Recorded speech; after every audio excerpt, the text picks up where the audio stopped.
బెల్లంకొండ మండలం కందిపాడు గ్రామంలో వేంచేసి ఉన్న శ్రీ వెంకటేశ్వర స్వామి వారి 40వ తిరునాళ్ల మహోత్సవ సందర్భంగా ఉగాది శుభ సందర్భంగా నిర్వహించవలసినటువంటి జాతీయ స్థాయి బండలాగుల బల ప్రదర్శన కార్యక్రమాల్లో భాగముగా మొన్న 20వ తారీఖున రెండుపల్లి భాగానికి, నిన్న 4పల్లి భాగానికి, ఈ రోజు 6పల్లి భాగానికి ప్రదర్శన కార్యక్రమాలు పూర్తి చేసుకుని రేపు న్యూ కేటగిరీ భాగానికి ప్రదర్శన నిర్వహించడం జరుగుతుంది. ఈ రోజు 6పల్లి భాగంలో మొదటి బహుమతిని కైవసం చేసుకున్నవారు ఎత్తనపల్లి పెద్దబ్బాయి పృథ్వీగారుల మెమోరియల్ వై మనోజ్ కుమార్ చౌదరి గారు రావిపాడు నరసరావుపేట మండలం పల్నాడు జిల్లా వారి 4200 అడుగుల దూరాన్ని లాగి మొదటి బహుమతిని కైవసం చేసుకున్నాయి.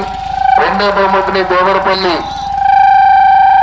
చాంద్రికారెడ్డి గారు వేటపాలెం వారి 4163 అడుగుల దూరం లాగి రెండో బహుమతిని కైవసం చేసుకున్నాయి.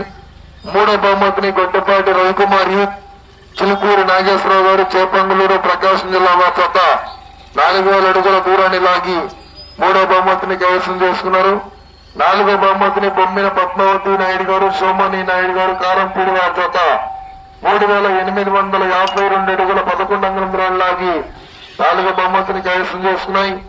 ఐదో బహుమతిని పమ్మిడి అంజయ్ చౌదరి గారు ప్రత్తిపాడు మండలం గుంటూరు జిల్లా వారి 3201 అడుగు 4 అంగుళం దూరం లాగి ఐదో బహుమతిని కైవసం చేసుకున్నాయి. ఆరో బహుమతిని బిఎన్ఆర్ బుస్ బొత్తుల శ్రీనివాసరావు యాదవ్ గారు నవలూరు మంగళగిరి మండలం గుంటూరు జిల్లా వారి 3000 అడుగుల దూరం లాగి ఆరో బహుమతిని కైవసం చేసుకున్నాయి. పాశం లక్ష్మీ ప్రణవి చౌదరి గారు పుసులూరు పెదనందిపాడు మండలం గుంటూరు జిల్లా వారి అప్పుడు లాగినటువంటి 2000